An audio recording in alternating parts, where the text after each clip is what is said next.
Tomb Raider is a series that has gone through more redesigns than the house of an interior designer with Alzheimer's. From the game's humble beginnings at Derby-based core design, Lara Croft has seen herself go from the front cover of FHM to utter irrelevance to gritty reboot in the matter of console generations. Now with long-time developer Crystal Dynamics, it's difficult to see how the people behind Lara Croft and the Temple of Osiris are the same folks who brought us the much bleaker Tomb Raider reboot in 2013. However, this is actually a sequel to 2010's Lara Croft and the Guardian of Light, a spin-off series which is distinguished by the omission of the words Tomb Raider in the title. Temple of Osiris may be a much campier, puzzle-infused adventure title, but at least it does have some tombs in it. Presented in an isometric view not dissimilar to the likes of Diablo or Baldur's Gate Dark Alliance, new players will immediately have a prejudice to overcome. The game is not the loot-driven hack-and-slash experience that it initially appears to be.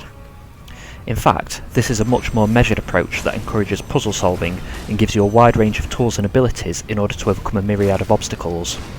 The majority of these abilities come very early on in the game, with many being available from the start if you're playing alone.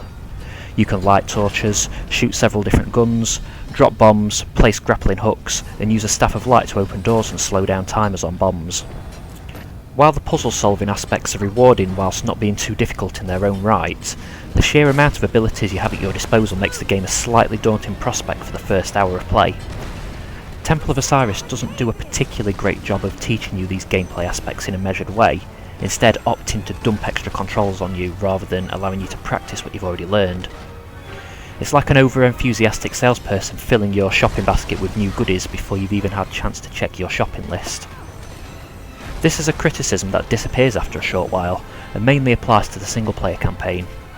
However, Temple of Osiris is built as a 4-player co-op experience from the ground up.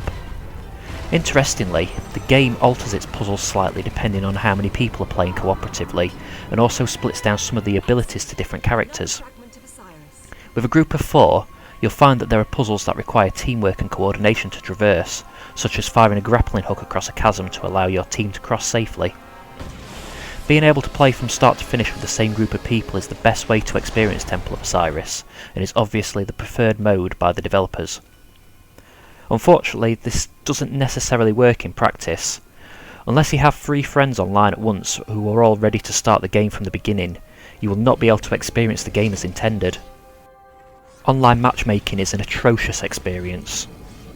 On joining a new game, you'll be connected to the host who could be at any point, meaning that you could potentially end up in a game that is 99% complete, and then asked to pick a character. While you do this, all the other players who were happily shooting scarabs before you came along are immediately thrown back to the character select screen also. The game has to reload every time a person leaves or joins an online session, and then all connected players have to reselect their characters in each instance.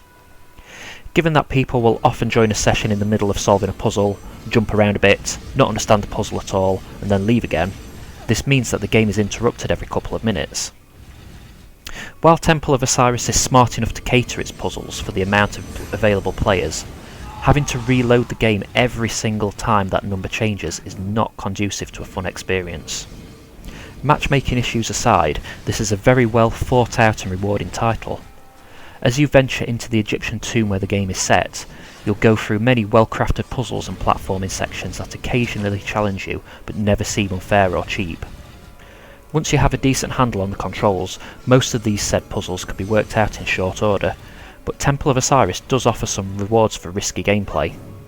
You'll collect various forms of currency throughout your travels, which in turn can be used to open particular chests in the hub world.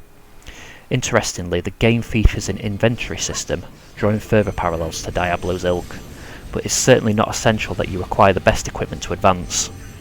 This is more of a bonus for players who don't mind scouring the map for extras. While fighting off the dusty hordes of skeletons that you'd expect to see in tombs, the game will occasionally throw in a boss fight to liven things up. These confrontations often require teamwork to complete. By distracting a boss while your teammates ping off shots, or raising platforms so that they can escape the onslaught, boss encounters are some of the highlights to be had here. It's a shame that the main villain himself is not quite up to this standard. Story-wise, Temple of Osiris is about on par with your average Saturday morning cartoon show. Your antagonist is the Egyptian god Set, who himself is set on returning to Earth and killing everyone for some unknown reason, and it's your task to revive Osiris, the only one who can stop him. The setup doesn't seem to take itself particularly seriously, but at the same time, it isn't particularly interesting either. Set himself is a massive charisma void, who seems far too assured of his own victory despite the fact that you thwart him at every turn. The best advice to counter this is to turn your brain off entirely, and instead invest in the moment-to-moment adventuring that is on offer. Ultimately, Lara Croft and the Temple of Osiris is a mixed bag. It is still an enjoyable and worthwhile experience, even if the game's unique selling point in its 4-player co-op is almost unusable. Despite its setbacks, there is a very decent game at its core, and it's definitely worth a look on PlayStation Plus if you haven't downloaded it already. As such, all that remains is to award Lara Croft to the Temple of Osiris a power-up gaming score of 7.0 out of 10. Thank you for watching. My name is Adam Lloyd for Power Up Gaming.